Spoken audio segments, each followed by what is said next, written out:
താലിമാല നെഞ്ചോടടക്കി ഏട്ടൻ്റെ നെഞ്ചിലേക്ക് പറ്റിച്ചേർന്ന് കടലിലോട്ട് കണ്ണു നട്ടിരുന്നു. ലോകം കീഴടക്കിയ സന്തോഷമായിരുന്നു എൻ്റെ ഉള്ളിൽ. ഏട്ടാ, എന്താടി നിനക്കെന്നോട് ഒന്നും പറയാനില്ലേ കെട്ടിയോനെ? എന്തോന്ന്? അല്ല, ഈ ഉള്ളീന്ന് വരണത്. ഉള്ളീന്ന് വരണതോ? അതെന്താ കണ്ണീരോ? ഉള്ളി അല്ലടോ ഉണ്ടമ്പൊരി. ഉലുവ ഏതാ അലുവ ഏതാന്ന് അറിയാതെ മേലാത്ത ഈ കടുവയോട് റൊമാൻസ് അടിക്കാൻ പോയ എന്നെ തല്ലണം. ആടി തല്ലണം. നിന്നെയൊക്കെ തിരണ്ടിപാല അച്ചാറിലും മുക്കി തല്ലണം. പുടക്കടുവേ. ഞാൻ മുഖം തിരിച്ചു. കുറച്ചു കഴിഞ്ഞപ്പോൾ ഏട്ടൻ്റെ കൈകൾ എന്നെ ചുറ്റി വരിഞ്ഞു. എടി ഭാര്യയെ, ലവ് യു ഡി. ലവ് യു ടീ കെട്ടിയോനെ. എടി എനിക്ക് വേണം. എന്തോന്ന്? മറുപടി എന്നോണം ഏട്ടൻ ചുണ്ടു തൊട്ട് കാണിച്ചു. എനിക്ക് വേണ്ട. നിനക്ക് വേണ്ടെങ്കിലും ഞാൻ തരും. വേണ്ടേ നീ തിരിച്ചു തന്നോ? ദേ ഏട്ടാ, വേണ്ടട്ടോ. ആരേലും കാണും. കണ്ട ഇപ്പം എന്താ? ഞാൻ എൻ്റെ ഭാര്യയ്ക്ക് ഉമ്മ കൊടുക്കുന്നത്, അല്ലാതെ അയലത്ത് പാത്തൂനല്ല. അങ്ങനെ എങ്ങാനും താൻ കൊടുത്ത അയോഗ്യ പയല് ഒന്നെ കൊന്ന് ഓൻ രക്തത്തെ എടുത്ത് ഓങ്കാരമാടുവേൻ.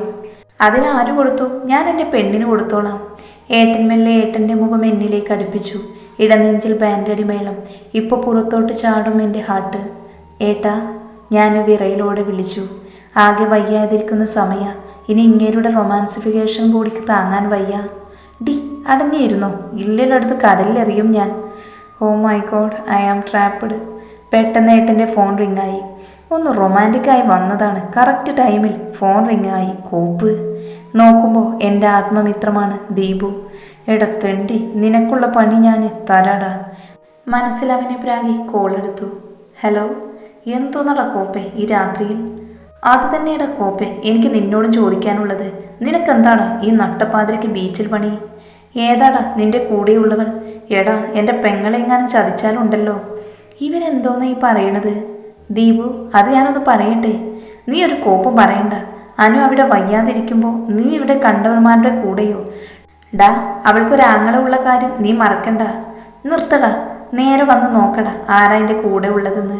അവൻ്റെ ഒരു കോപ്പില ഡയലോഗ്. ഏട്ടൻ കുറച്ചു മാറി നിന്നാണ് സംസാരിക്കുന്നത്. പെട്ടെന്ന് ആരോ എൻ്റെ മുന്നിലോട്ട് വന്നു.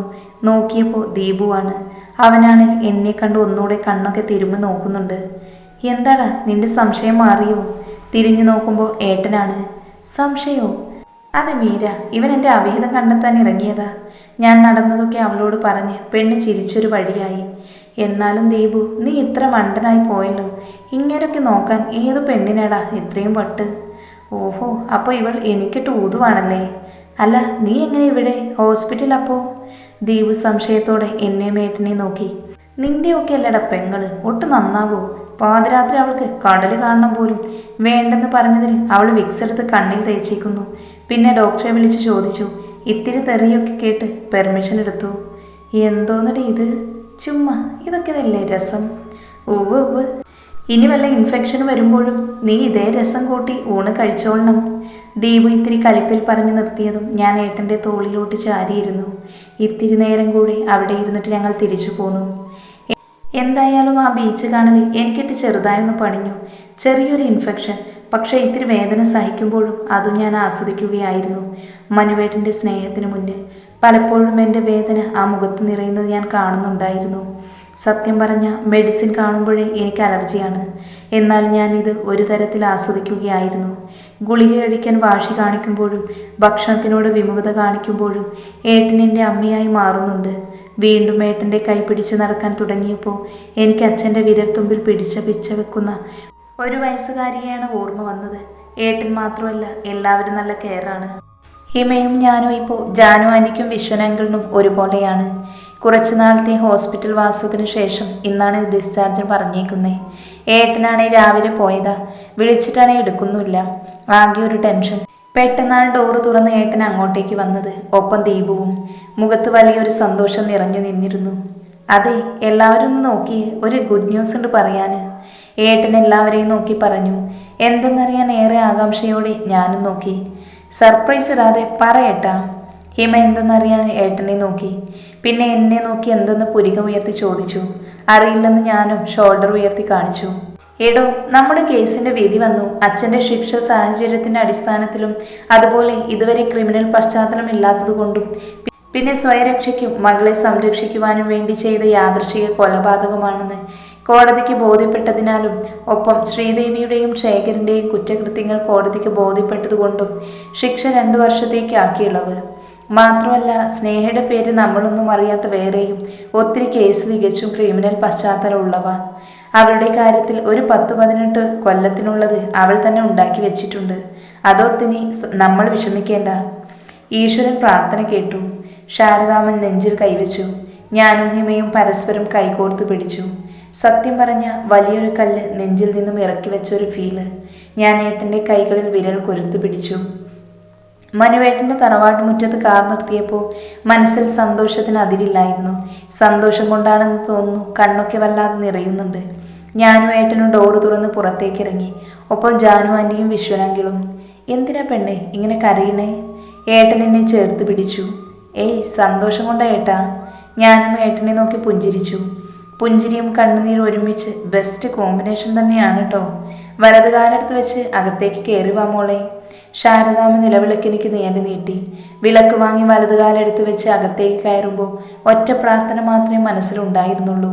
ഇനിയും ഞങ്ങളെ പിരിക്കരുത് എന്ന്. പൂജാമുറിയിൽ തിരി തെളിയിച്ച് പ്രാർത്ഥിക്കുമ്പോഴും അതുമാത്രമായിരുന്നു മനസ്സിൽ. മുത്തശ്ശിയുടെയും ജാനു ആൻറ്റിയുടെയും സീതാൻറ്റിയുടെയും ശാരദാമ്മയുടെയും വിശ്വനങ്കിളിൻ്റെയും ദേവനങ്കിളിൻ്റെയും ഒക്കെ അനുഗ്രഹവും ആശീർവാദവും വാങ്ങി പുതിയൊരു ജീവിതത്തിൻ്റെ ആദ്യ പടിയിലേക്ക് കയറി.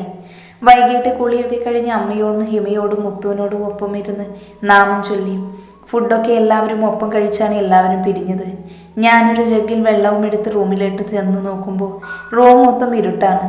പെട്ടെന്നാണ് ആരോ പുറകിൽ നിന്ന് എന്നെ വരിഞ്ഞു പിടിച്ചത്. അമ്മ, കള്ളൻ! ഏട്ടാ ഓടി വാ. നിലവിളിക്കുന്നതിനോടൊപ്പം ജഗ് വെച്ച് അവൻ്റെ തലക്കിട്ടൊന്ന് കൊടുക്കാനും മറന്നില്ല. പെട്ടെന്ന് അയാൾ എൻ്റെ വാ പൊത്തിപ്പിടിച്ചു. ഡി കുരുട്ടെ, കിടന്ന് കാറില്ലേ, ഇത് ഞാനാ. ഏട്ടൻ എൻ്റെ കാതിൽ മന്ത്രിച്ചു. അയ്യോ ഏട്ടാ, ഞാൻ അറിയാതെ. ഞാൻ വേഗം ലൈറ്റിട്ടു. നോക്കുമ്പോൾ ആകെ വെള്ളത്തിൽ കുളിച്ച് നിൽക്കണ ഏട്ടനെയാണ് കണ്ടത്. ഏട്ടാ ഞാൻ... അല്ല മനുഷ്യ, നിങ്ങൾക്കിത് എന്നാത്തിൻ്റെ കേടാ ലൈറ്റിടാതെ കൊഞ്ചാൻ നിൽക്കുക? പൊടി കുരിപ്പേ, നിന്നോട് ഇത്തിരി റൊമാൻറ്റിക് ആവാൻ വന്ന എന്നെയാണ് തല്ലേണ്ടത്. അപ്പോഴാണ് ഞാൻ ആ മുറി ശ്രദ്ധിക്കുന്നത്. റെഡ് റോസ് വെച്ച് അലങ്കരിച്ചിരിക്കുന്നു. അല്ല, അപ്പം ഇതായിരുന്നല്ലേ ഉദ്ദേശം? അതെ. ഏട്ടൻ പതിയെ എൻ്റെ അരികിലേക്ക് വന്നു. ഞാൻ പതിയെ പുറകോട്ടും.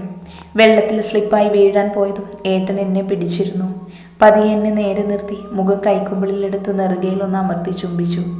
ഞാൻ കണ്ണുകൾ ഇറുക്കെ അടച്ചു. തലയിലൂടെ വെള്ളം വീഴുന്നു. പെട്ടെന്ന് കണ്ണു തുറന്നപ്പോൾ ആ ദുഷ്ടൻ ജഗ്ഗിൽ വെച്ച് വന്ന വെള്ളം എൻ്റെ തലവഴി കമിഴ്ത്തിയതാണ്. ഏട്ടനെ തള്ളിമാറ്റി ഞാൻ കൃത്രിമ ദേഷ്യത്തോടെ നോക്കി. Equal equal. ഏട്ടൻ എന്നെ നോക്കി ഒരു ചെറുചിരിയോടെ അത് പറഞ്ഞതും എനിക്ക് ചിരി വന്നു. പോ അവിടുന്ന്, ഞാൻ അമ്മേനോട് പറഞ്ഞു കൊടുക്കും. അതും പറഞ്ഞ് തിരിഞ്ഞു നടക്കാൻ ഒരുങ്ങിയതും ഏട്ടൻ എന്നെ പിടിച്ച് ആ നെഞ്ചിലേക്കിട്ടു. നീ എന്താച്ചാ പോയി നാളെ പറഞ്ഞു. ഇത് മാത്രം ആക്കണ്ട. ഏട്ടൻ മീശ പിരിച്ച് മുഖം എന്നിലേക്ക് അടുപ്പിച്ചു. കാലം തെറ്റി പുറത്തു മഴ ഭൂമിയിലേക്ക് പടർന്നു കയറുമ്പോൾ മാധവൻ തൻ്റെ പാതിയിലേക്ക്, തൻ്റെ പ്രണയത്തിലേക്ക് അലിഞ്ഞു ചേരുകയായിരുന്നു. 6 വർഷങ്ങൾക്ക് ശേഷം. കിച്ചു, ഡാ നിൽക്കടാ അവിടെ. കിച്ചു, നിന്നോട് പറഞ്ഞേ നിൽക്കാൻ. ഞാൻ ഓടിയെത്തും മുന്നേ അവൻ ടേബിളിന് മുകളിൽ കയറിയിരുന്നു. എന്താടി രാവിലെ തന്നെ? ഉറക്കച്ചടവോടെ എഴുന്നേറ്റ് വരുന്ന മാധവനെ കനപ്പിച്ചൊന്ന് നോക്കി മീര. എന്തോന്നാ? ദേ അങ്ങോട്ട് നോക്ക്, പൊന്നുമോൻ്റെ കോലം. സ്കൂൾ ബസ് വരാനായി. ഒക്കെ റെഡിയാക്കി നിർത്തിയതാ. പിന്നെ നോക്കുമ്പോൾ ചെക്കനെ കാണാനില്ല. അപ്പം ദേ ഇവൻ പാൽപ്പൊടി ടിന്നും എടുത്ത് അതിൽ കുളിച്ചിരിക്കുക. ഇനി എങ്ങനെ സ്കൂളിൽ പോകുന്നു? ഞാൻ പോകൂലെന്ന് അവൻ കുറുമ്പോടെ വാശി പിടിച്ചു. ദേ കിച്ചു, ചുമ്മാ വാശി പിടിപ്പിക്കല്ലേ. മീര, വിട്ടേക്കൊടോ, കുഞ്ഞല്ലേ. അച്ഛയുടെ മോൻ ഇന്ന് എന്താ പോവാത്തേ? അതുണ്ടല്ലോ അച്ഛേ, ഞാൻ അച്ഛനോട് പറഞ്ഞേ എനിക്കവളെ ഇഷ്ടമാണ്. അപ്പല്ലേ അവൾ പറയുവാന്നേ നാളെ വാ, ഞാൻ 4ാം ക്ലാസ്സിലുള്ള ഏട്ടനെയും കൊണ്ട് വരുമെന്ന്. അവൻ്റെ പറച്ചിലും ഭാവവും കണ്ട് ഞാനും ഏട്ടനും തലയിൽ കൈവച്ചു പോയി. എൻ്റെ മഹാദേവ, UKGയിലായിട്ടേ ഉള്ളൂ, കയ്യിലിരിപ്പ് അപാരം. ഞാൻ ഏട്ടനെ ഒന്ന് ഇരുത്തി നോക്കി. നന്നായി ഒന്ന് ചിരിച്ചു തന്നു അങ്ങേരെനിക്ക്. അച്ഛനും ശാരദാമ്മയാകട്ടെ അവനെ നോക്കി. ഇതൊക്കെ എന്ത്? ഇതിലും വലുതല്ലേ നീയൊക്കെ കൊച്ചിലെ കാട്ടിക്കൂട്ടിയതെന്ന മട്ടിൽ ഞങ്ങളെ നോക്കി. ബെസ്റ്റ്. മത്തം കുത്തിയ കുമ്പളം മുളക്കില്ലല്ലോ. ആരാണെന്നല്ലേ ആലോചിക്കുന്നത്? ഐസക് സാറാണ്. സോറി, ഇപ്പം ഞങ്ങളുടെ അച്ചായൻ, ഹിമയുടെ കണവൻ. കേസൊക്കെ കഴിഞ്ഞപ്പോഴേക്കും രണ്ടിനെ പിടിച്ച് കെട്ടിക്കേണ്ടി വന്നു. രണ്ടും മുടിഞ്ഞ പ്രണയം. ഓവ്, ഒരു 4 മാസം കഴിയട്ടെ, മത്തനാണോ കുമ്പിളാണോ എന്നൊക്കെ അറിയാം. ഏട്ടൻ ഹിമയെയും അച്ചായനെയും നോക്കി പറഞ്ഞു. ദീപുവിൻ്റെ കല്യാണമൊക്കെ കഴിഞ്ഞു. ആളിപ്പോ ഹണിമൂൺ ട്രിപ്പിലാ. ഞാൻ മുറിയിലോട്ട് ചെല്ലുമ്പോൾ കിച്ചു ഉറക്കം പിടിച്ചിരുന്നു. ഏട്ടൻ ജനലരികിൽ എന്തോ ഓർത്തിരിപ്പുണ്ട്. എന്താ ഡോക്ടറെ ഇത്ര വലിയ ആലോചന? ഒന്നുമില്ലടി, ചുമ്മാ ഓരോന്ന് ഓർത്തിരുന്നതാ. അതെ, എനിക്കൊരാഗ്രഹമുണ്ട്, ചെയ്തു തരുമോ? നട്ടപ്പാതിരയ്ക്ക് ബീച്ചിൽ പോണോ? വേണ്ട. പിന്നെ എനിക്ക് മസാല ദോശ തിന്നണം. ഇപ്പോഴോ? നാളെ വാങ്ങിത്തരാം. പോടോ, ഇതെൻ്റെ പൂതിയല്ല, ഇയാളുടെ കൊച്ചിൻ്റെയാ. എന്നിട്ട് അവൻ ഉറങ്ങിയില്ലേ? അവിടെയല്ല ഏട്ടാ, ഇവിടെ. ഞാൻ ഏട്ടൻ്റെ കൈയെടുത്ത് എൻ്റെ വയറിൽ വെച്ചു. സത്യാണോ? ഞാൻ ഏട്ടൻ്റെ നെഞ്ചിലോട്ട് മുഖം ചേർത്തു. ഒരിക്കലും തനിച്ചാക്കില്ല എന്ന ഉറപ്പോടെ ഏട്ടൻ എന്നെ ചേർത്തണച്ചു. ഇതാണ് മീരയുടെ സ്വർഗവും മാധവിൻ്റെ ലോകവും.